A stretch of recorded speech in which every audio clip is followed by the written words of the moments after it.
There's a story I once heard about a man who spent years building a bridge. Not a literal bridge, a metaphorical one. Every morning, he'd wake up before sunrise, lace up his boots, and go back to the site. The work was hard. Most days he was alone. He was laughed at, ridiculed. Storms came, floods washed away months of effort. But every morning he came back and laid one more stone. And when asked why he kept going, his answer was simple: because there's someone on the other side who needs to cross. That is the power of purpose. When we talk about developing an unbreakable positive mental attitude, most people start by thinking it's about staying cheerful, looking on the bright side, or repeating affirmations, but those are the outcomes, not the foundation. If we want to talk about building something unshakable, something that holds strong under pressure, we have to start deeper. We have to begin with the question, why? Why do you get out of bed in the morning? Why do you choose to keep moving forward even when it's hard? Why does it matter that you don't give up? Most people don't know. Not really. They might say for my family or for my job or because I have to, but that's not purpose, that's obligation. An obligation might keep you going for a while, but it won't make you resilient. Purpose does. Purpose is the reason you want to show up, not the reason you have to. And it's that want to, that deep inner drive that gives rise to a mental attitude no setback can defeat. People with unbreakable positivity don't see life through rose-colored glasses. They see it fully, the pain, the uncertainty, the disappointment, and still choose hope. Still choose progress, still choose to believe there's something worth fighting for. But they don't make that choice because it's easy. They make it because they know their why. Think about a time when you were completely lost, mentally, emotionally, maybe even spiritually. And now think about what helped you find your way back. I promise you it wasn't a quote on the internet. It wasn't some surface level motivational video. It was something or someone that reminded you of your reason, something that reconnected you to meaning. That's the core of positive attitude, meaning. We confuse positive thinking with denial, but positivity isn't denying reality, it's choosing how to respond to it. And our ability to choose to respond, not react, comes from a sense of direction. That direction is purpose. And there's a reason that in the most grueling military training in the world, like Navy SEAL Bud/S, they don't just test physical strength, they test the why. Because once your body is done, it's your mind that has to carry you. And the mind can't carry you far without a reason. The recruits who quit didn't suddenly become weak, they lost their why. The ones who stay, who push past what looks humanly possible, they've anchored their pain to purpose. A purpose-driven mind reframes struggle. When we know why we're doing something, discomfort becomes part of the process, not a sign to stop. Just like a mother endures labor, not because she enjoys pain, but because she knows what's on the other side. That's not toxic positivity. That's clarity. That's power. I remember talking to a teacher in an inner city school who was chronically underfunded, overwhelmed, and constantly dealing with systems that seemed designed to fail, and yet she smiled every morning. She found joy in the smallest breakthroughs. When I asked her how she stayed so positive, she said, "Because I teach him," and pointed to a boy in the back who just weeks earlier had been labeled unreachable. She had found her why in a sea of reasons to give up. That's what keeps people going. That's what makes a mental attitude bulletproof. If you want to develop a truly unbreakable, positive mental attitude, you have to stop chasing motivation and start chasing meaning. Motivation is unreliable. It comes and goes with the weather. But meaning roots you. It reminds you who you are and what you're fighting for. The good news is that purpose isn't something you're born with or without. It's something you uncover. And the way to uncover it is to ask better questions. Not what do I want to achieve, but what problem am I willing to struggle for? Not what makes me happy, but what makes me come alive even when it's hard. Because the truth is, what makes us come alive rarely comes easy. And the things worth having rarely come without resistance. Your purpose might not be grand or glamorous. It might not be what society puts on a billboard. It might be as quiet as showing up for your little brother, as humble as helping someone learn to read, as steady as building a business that puts people first. But whatever it is, once you know it, you'll have something no challenge can take from you. Direction. When life hits, and it will, the people who bend and break are the ones who are walking without direction. But the ones who rise, the ones who find light in the middle of chaos, are the ones who remember their reason. They may get knocked down, but they don't stay down, because they're not just standing for themselves, they're standing for something. We all want to feel positive, hopeful, strong, but positivity isn't a feeling, it's a choice born out of clarity. And clarity begins with why. So if you want to develop a mental attitude that doesn't crumble in the face of uncertainty, that doesn't shatter when plans fall apart, don't start by trying to think happy thoughts. Start by asking yourself why it matters that you keep going. Who are you doing this for? What future are you helping build? What cause are you tied to? Because once you know that, truly know it, you won't have to force a positive mindset. You'll become it. There's a fundamental misunderstanding about failure that quietly undermines our ability to grow. We've been taught, consciously or not, that failure is something to be avoided, something shameful, a mark of weakness. But what if that's the wrong lens entirely? What if failure isn't the opposite of success, but the raw material it's made from? I met an entrepreneur once who had started 4 companies and watched 3 of them collapse. One failed in its first year. The second crumbled due to a flawed partnership. The third made it to market only to be outpaced by a faster, leaner competitor. And yet, when you spoke to him, there wasn't a trace of bitterness in his voice. There wasn't even regret. In fact, he called those failures the tuition I paid to learn how to build something real. That mindset didn't come from blind positivity. It came from a decision, the decision to redefine failure. When we're young, we're rewarded for getting it right. The gold star, the A+, the praise. We learn that success equals approval. And so we grow up terrified of getting it wrong. But here's the truth that no one tells us early enough. If you're doing anything meaningful, anything worth your energy, your heart, your life, you will fail along the way. It's not a flaw in the journey, it is the journey. The people we admire most didn't get there by avoiding mistakes. They got there by refusing to be defined by them. Look at anyone who's done something impactful. A leader, an artist, a builder, a parent. And beneath their story is a pattern of falling down and getting back up. Over and over again. And here's the powerful distinction. They didn't see those moments as defeat. They saw them as instruction. Failure is not the end, it's feedback.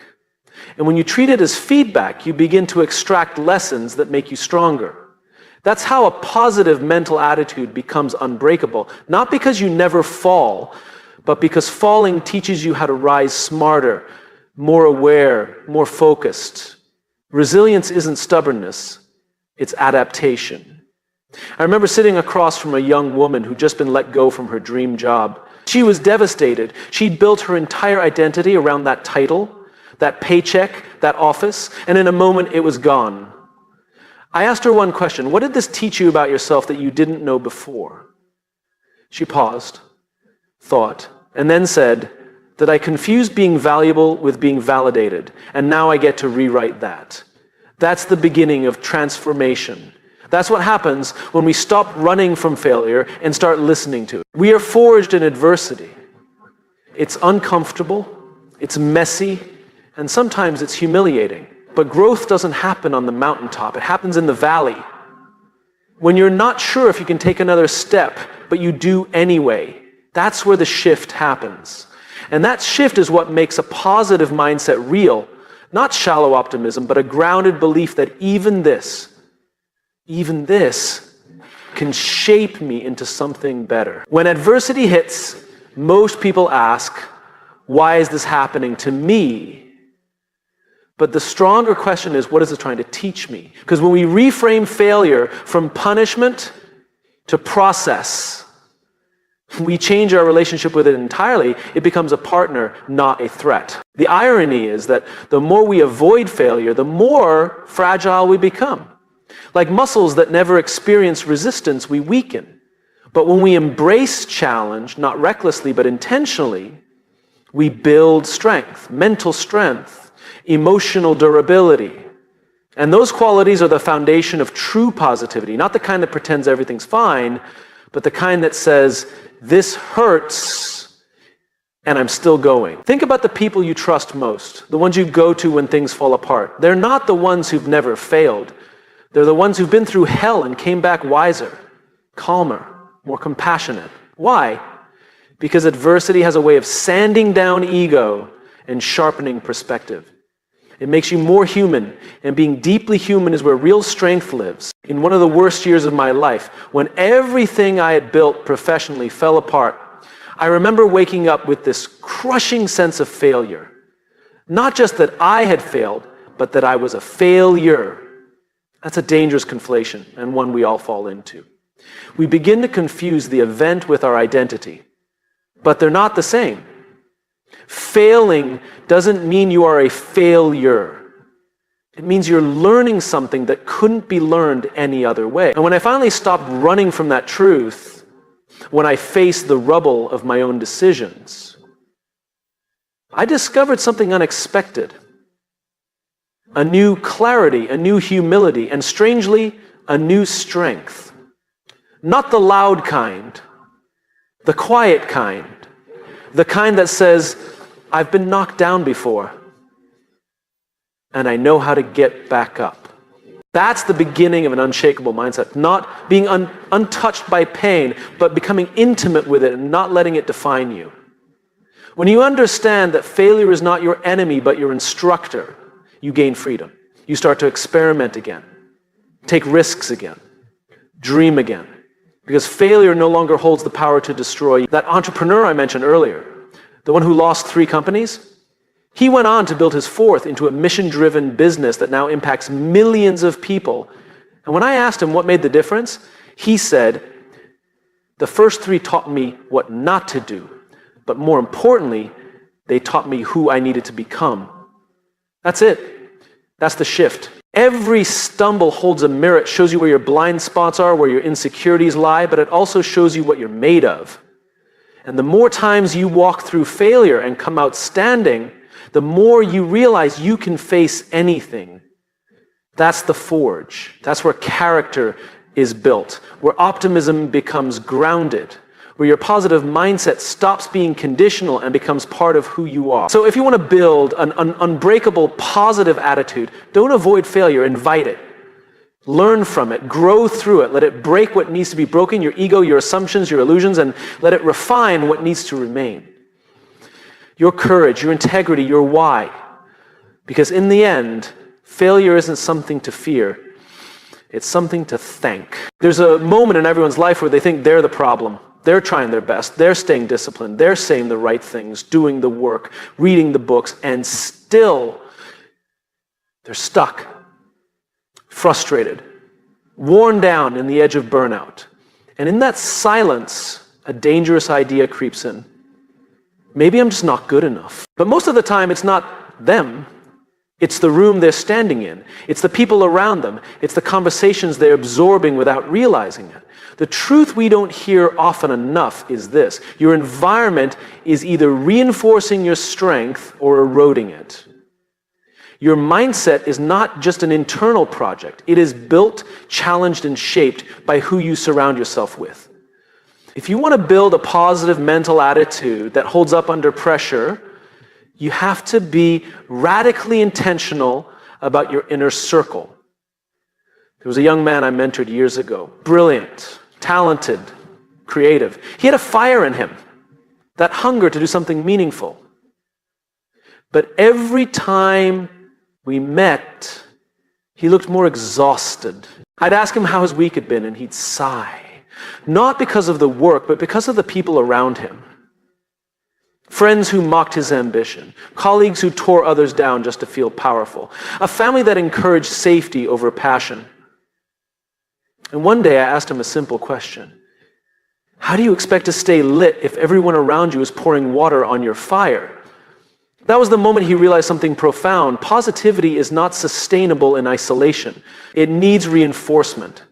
And so does resilience. We talk so much about self-discipline, grit, mental toughness, and yes, those matter. But even the most self-driven person eventually breaks down if they're constantly surrounded by negativity, not because they're weak, but because no one is immune to the weight of toxic influence over time.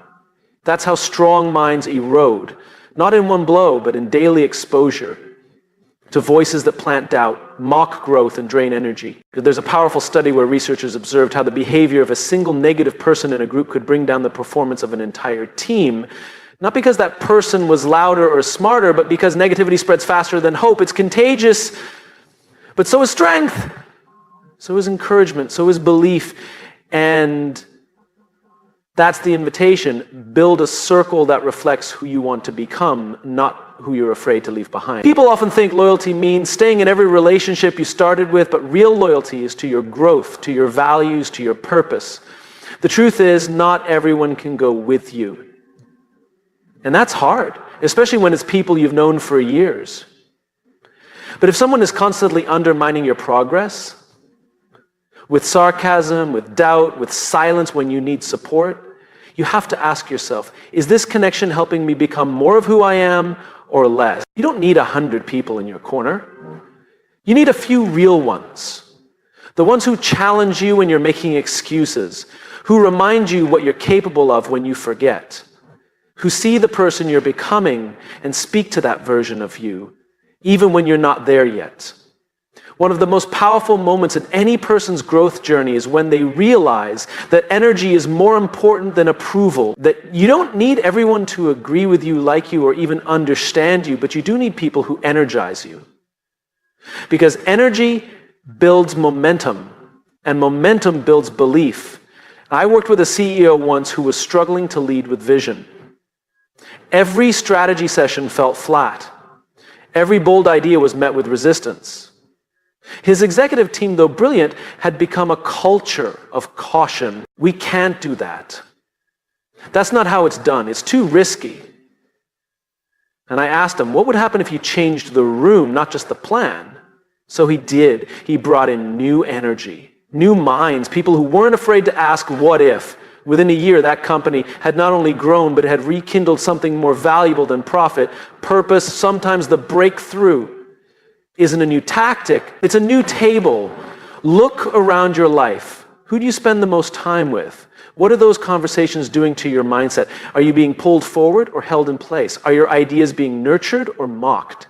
Are your values being affirmed or slowly compromised? You can't build an unbreakable positive attitude while staying surrounded by people committed to seeing the worst. It's like trying to stay dry in a downpour while standing still. You either move or you get soaked. This doesn't mean cutting people off harshly or turning cold. It means recalibrating proximity. You can still love people from a distance, still care about them, but your mental environment is sacred. If you want to lead, if you want to grow, if you want to remain strong in the storms of life, then you need voices around you that protect your fire, not extinguish it. Find people who remind you of your why, who speak life when you doubt yourself, who celebrate your wins and hold you up in your losses, who don't just agree with you but challenge you in a way that sharpens, not shames. Those are the people who help build something unshakable inside you. Because it's not just what they say, it's who they are. Their presence reminds you of who you are. We become like the people we spend the most time with, not immediately, but inevitably. That's not a cliche, that's neuroscience. Mirror neurons, emotional resonance, culture.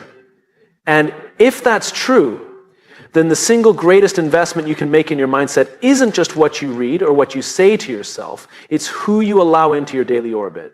You want to develop a mental attitude that doesn't bend under pressure. Build it on purpose. Reinforce it with people, because a strong mind in a toxic space will always lose to time. But a mind that is surrounded, supported, and seen, that's the kind of strength that lasts. There's a voice that speaks to each of us every single day. It starts the moment we wake up. Sometimes it whispers, other times it shouts, but it's always there in the background of our thoughts, shaping how we see the world and how we see ourselves. That voice is the story we tell ourselves. And here's the truth most people miss. Your attitude doesn't begin with your circumstances, it begins with your story. Most people believe their mindset is a reaction to the world around them. That if life is good, they'll feel strong. If things go wrong, they'll feel weak. But that's not how it works. Our thoughts, our focus, our outlook, all of it starts with the meaning we assign to what's happening. Two people can go through the exact same situation and walk out of it with completely different mindsets. Why? Because they told themselves two different stories. I remember sitting down with a leader who had just experienced a massive professional setback. A product launch had failed, a partnership dissolved, the company's stock took a hit. Everyone was expecting him to spiral. But he was calm, clear, focused. I asked him, how are you not shaken by all this? He smiled and said, because I'm not telling myself this means I'm doomed. I'm telling myself it means something's breaking, so something better can be built. He wasn't in denial. He wasn't ignoring the facts. He had simply chosen the lens through which he viewed the facts. And that choice changed everything. Because when you control the narrative, you reclaim the power to respond instead of react. We've all experienced moments when life catches us off guard. A relationship ends, a door closes, a plan fails. And immediately the voice starts, I'm not enough, I always mess up. This is just like before. These stories aren't always logical, but they're deeply emotional. And if we're not careful, we start to live as if they're true. But they're not, they're just stories. And stories can be rewritten. One of the most dangerous things we do is confuse our thoughts with the truth. Just because you think something doesn't make it real. Just because you feel hopeless doesn't mean you are. Just because a voice says you're stuck doesn't mean there isn't a path forward. The power lies in stepping back, pausing long enough to ask, is this story helping me or harming me? I met a young woman once who had been through an incredibly difficult chapter in her life. She had lost her job, her home, and was struggling with anxiety. Every morning, she'd wake up and tell herself, I'm failing. That was her inner monologue, over and over again. Until one day, she asked herself, what else could this mean? And she realized maybe this wasn't failure. Maybe it was a transition. Maybe this was the uncomfortable middle between what had ended and what hadn't yet begun. That small shift didn't change her situation overnight, but it changed her. And eventually, she rebuilt, not just her life, but her sense of self. The stories we tell ourselves shape the limits we place on ourselves. If you believe you're powerless, you won't act. If you believe you're not worthy, you won't try. If you believe the future holds nothing for you, you'll stop walking toward it. But here's the beautiful part. Belief is not fixed. It's chosen. And that means it can be changed. I'm not saying you lie to yourself. I'm saying you lead yourself. There's a difference. Positivity isn't about pretending everything's fine. It's about choosing to focus on what's possible, even when what's real feels heavy. It's not about ignoring pain, but about refusing to let pain be the whole story. We've all heard the phrase self-fulfilling prophecy. What we believe tends to come true, not through magic, but through focus, through energy, through action. If you believe nothing good will happen, you stop looking for opportunity. If you believe no one can be trusted, you push people away. If you believe you don't have what it takes, you'll find proof everywhere you look, not because it's reality, but because it's the lens you're using to interpret reality. You want to develop an unbreakable, positive attitude? Start with a story you tell yourself when things don't go according to plan. That's the moment it matters most. It's easy to be positive when life is smooth, but the real test is what you say to yourself when it's not. The most successful people I've met, not just in business, but in life, are masters of the internal narrative. They've trained themselves to find meaning in the mess, not toxic positivity, but grounded interpretation. They ask better questions. What can I learn from this? How can this grow me? What is this making possible that wasn't possible before? That kind of thinking doesn't come naturally. It's not instinctive. It's trained. It's repeated. It's built over time, like a muscle. And the more you practice it, the stronger your mindset becomes. Not because life gets easier, but because you get more skilled at navigating it. I once kept a journal for 90 days. Every night, I'd write down the hardest part of my day and then challenge myself to write a better story about it. One that didn't ignore the pain, but gave it meaning. One that didn't just dwell on the problem, but explored what it might be making room for. By day 90, I hadn't eliminated difficulty from my life, but I had changed the tone of the voice in my head. And that changed how I felt, how I showed up, how I led. It doesn't take years to shift your narrative. It takes intention. It takes attention. Every time you catch yourself spiraling into an old story, pause.